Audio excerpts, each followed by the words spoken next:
శ్రీ గురుభ్యో నమః. శ్రీమాత్రే నమః. 2025వ సంవత్సరం వచ్చేసింది. ప్రతి మనిషికి కూడా నూతన సంవత్సర శుభాకాంక్షలు తెలియజేస్తున్నాము రావినూతల భక్తి నుంచి.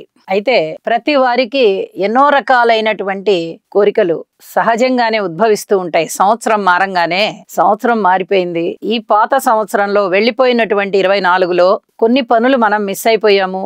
ఎంత కృషి చేసినా కూడా అవ్వలేదు. అలాంటివన్నీ కూడా 2025లో అవుతాయా? వివాహం అవుతుందా? కారు కొనుక్కోగలుగుతామా?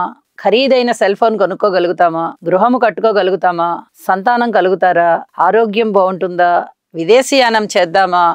ఉన్నత విద్యలు చదువుకోగలుగుతామా? మంచి ఉద్యోగం వస్తుందా? ఇక ఈ కోరికల చిట్టాకి అంతులేదు. అలాగ వెళ్ళిపోతూనే ఉంటాయి కోరికలు. ఇందులో ఏవి జరుగుతాయి అనేది క్వశ్చన్ మార్క్ కదా. అందుకని రకరకాలైన కోరికలు ఉద్భవిస్తూ ఉంటాయి. మనకి ఎకనామిక్స్లో చెప్తూ ఉంటారు, మానవుని కోరికలు అనంతాలు, ఒకటి తీరగానే మళ్ళీ తిరిగి ప్రారంభం అవుతూ ఉంటుంది అని. అలాగే కొత్త సంవత్సరం రావడం ఆలస్యం. ప్రతి మనిషిలోనూ కూడా అనేక రకాలైనటువంటి ఆలోచనలు. ఈ సంవత్సరం మనకి ఈ పని అవుతుందా, ఈ పని అవుతుందా, ఈ పని అవుతుందా, ఈ పని అవుతుందా, అది అవుతుందా అవదా తెలియదు. కాబట్టి ఆ అవుతుందా అవుతుందా అవుతుందా అనేటటువంటి క్వశ్చన్ మార్కుతో అనంతమైన కోరికలు పుట్టుకొస్తూ ఉంటాయి. వాటికి బ్రేక్ వేస్తూ ఒక ఆలోచన వస్తుంది, అసలు మన జాతకం ఎలా ఉందో చూసుకుందామా, అసలు ఈ సంవత్సరం గ్రహస్థితులు ఎలా ఉన్నాయో చూసుకుందామా. అప్పుడు మనకి ఏ పనులు అవుతాయి ఏ పనులు అవ్వవు అనేది తెలియదు కదా. తెలిసిపోతుంది కదా, ఈ పనులు అవుతాయి అని తెలిసిపోతుంది, ఈ పనులు అవ్వవు అని తెలిసిపోతుంది అని చెప్పి ఎవరికి వారికి ఒక ఆలోచనలకి బ్రేక్ కలిగించేటటువంటి అంశమే జ్యోతిష్యం. ఇది అవుతుందా అవదా అనేటటువంటి ఆలోచనలు, ఆలోచనల పరంపర వెళ్ళిపోయే కన్నా జ్యోతిష్య ప్రకారంగా ఇది ఎలా ఉంటుందో తెలుసుకుందాము అని చెప్పి అనుకోవడం చాలా చాలా మంచిది అని చెప్పి ప్రతి వారు కూడా ఈ జ్యోతిషం వైపుకి తొంగి చూస్తారు. అలా 2025లో ఏ గ్రహాల యొక్క స్థితులు మారి ఏ రాసుల్ని ప్రభావితం చేస్తున్నాయి అనేది చాలా సుస్పష్టంగా ఉంటుంది. కాబట్టి వాటిని తెలుసుకోవడానికి ప్రయత్నం చేస్తారు. అలాగే ఈ సంవత్సరం మేము ఏ పరిహారాలు చేసుకుంటే మాకు అనుకున్న పనులు అవుతాయి, వివాహం అవుతుందా, ఏ పరిహారం చేసుకోవాలి, కారు కొనుక్కోగలుగుతామా, ఏ పరిహారం చేసుకోవాలి, ఇలాంటి క్వశ్చన్స్ మళ్ళీ తెర మీదకి వస్తాయి. వీటన్నిటికీ జవాబులు చెప్పుకుంటూ మనము ఏ రాశి వారికి గ్రహస్థితులు, మారిన గ్రహస్థితులు ఏ విధంగా ఉన్నాయి, ఇప్పుడున్న గ్రహస్థితులు ఏ విధంగా ఉన్నాయి, ఫలితాలు ఏ విధంగా ఉండబోతాయి తెలుసుకుందాము. 2025వ సంవత్సరంలో మేషరాశి వారికి ఏ విధంగా ఉండబోతోంది. ముందుగా గ్రహస్థితులు ఇప్పుడు ఎలా ఉన్నాయి, తరువాత ఎలా మారుతున్నాయి, అంటే ఏ డేట్లో ఏ గ్రహస్థితి మారుతోంది అనేది తెలియచెప్పుకుందాం. గురువు గారి యొక్క స్థితి వృషభ రాశిలో ఉంటూ మే 15న మిథున రాశికి వెళ్తున్నారు. అలాగే శని గారి యొక్క స్థితి మార్చి 30 వరకు కుంభరాశిలో ఉంటూ మార్చి 30 నుంచి మీనరాశిలోకి వెళ్తున్నారు. ఇక రాహువు యొక్క స్థితి వారు అపసవ్య దిశలో నడుస్తారు కాబట్టి రాశి వెనక్కి వస్తున్నారు. మే 20 నుంచి రాహువు గారి యొక్క సంచారము కుంభరాశిలో జరుగుతూ కేతువు గారి యొక్క సంచారము సింహరాశిలో జరుగుతూ ఉంటుంది. ఇద్దరు అపసవ్యంగా వెళ్తారు కాబట్టి వీరు కుంభరాశిలోకి వస్తారు, కేతువు సింహరాశిలోకి వెళ్తారు. గ్రహస్థితులు ఈ విధంగా ఉంటూ ఉండగా ఇక రాశుల ప్రభావం ఎలా ఉంది, ఏ రాశికి ఎలా ఉందో ఇప్పుడు చూద్దాము. తులారాశి. తులారాశి వారికి 2025వ సంవత్సరంలో అత్యద్భుతమైనటువంటి ఫలితాలు ఎంత బాగున్నాయి అంటే అంత బాగున్నాయి. అన్ని అంశాలు కూడా మీకు ఇప్పటి వరకు ఏ రకమైనటువంటి అసంతృప్తులు ఉన్నా వాటన్నిటిని దిష్టి తీసినట్టుగా తీసి పక్కన పడేయండి. ఇప్పటి వరకు మీరు ఓర్పు పట్టి ఉన్నారు.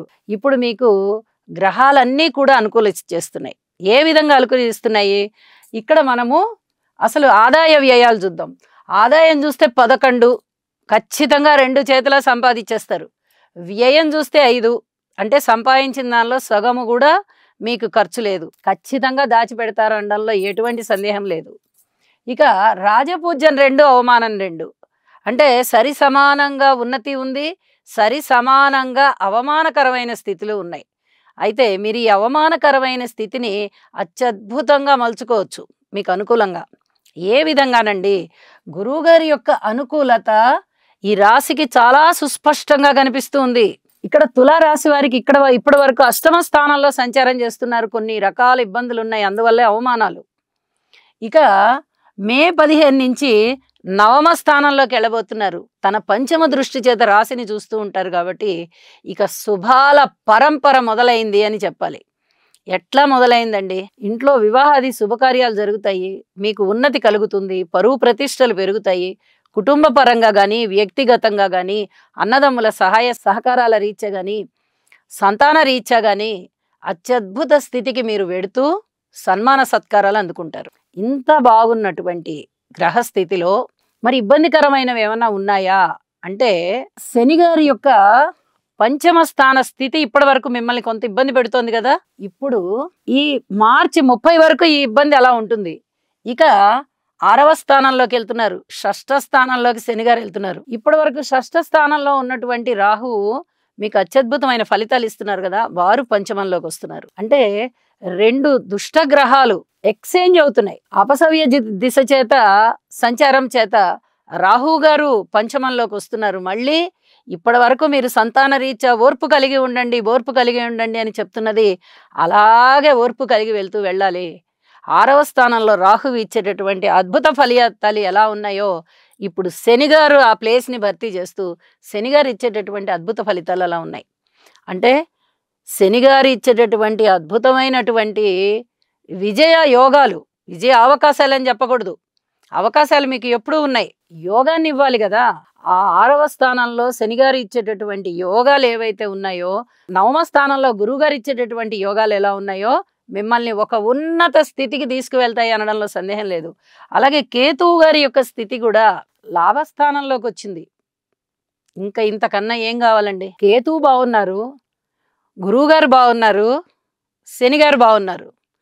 3 పెద్ద గ్రహాల యొక్క అనుకూల్యత ఉంటే మీరు పట్టిందల్లా బంగారమే. అన్ని రకాల్లోనూ మీకు బాగుంటుంది. వివాహాది శుభకార్యాలు కానీ, కుటుంబ సభ్యులలో శుభకార్యాలు కానీ, ఉన్నతి కానీ, మీ వ్యక్తిగతమైన ప్రశంసలు కానీ, సన్మాన సత్కారాలు కానీ, దైవభక్తి పెరగడం కానీ, పుణ్యక్షేత్రాలు సందర్శించడం కానీ, దైవ కార్యాలు చేయడం కానీ, అన్నదమ్ముల యొక్క సహాయ సహకారాలు కానీ, సంతాన రీత్యా కూడా కొంత ప్రశాంతత ఉండడం కానీ, విజయ అవకాశాలు కానీ, వ్యాపారం అంతా విస్తరించడం కానీ, ప్రతి విషయంలోనూ కూడా అత్యద్భుతమైన ఫలితాలు చూస్తున్నారు అనడంలో ఎటువంటి సందేహం లేదు. తులారాశి వారికి చాలా అద్భుతమైన సంవత్సరం ఈ 2025వ సంవత్సరం అని చెప్పి తెలియజేస్తూ, నవగ్రహాల యొక్క ప్రీతి కోసం నవగ్రహాల స్తోత్ర పారాయణాలు చదువుతూ ఉండండి. ఇంటి ఇలవేల్పుని పూజ చేయండి. మీకు ఇంకా ఇంకా ప్రశాంతత పెరుగుతుంది అని చెప్పి తెలియజేస్తూ శుభం.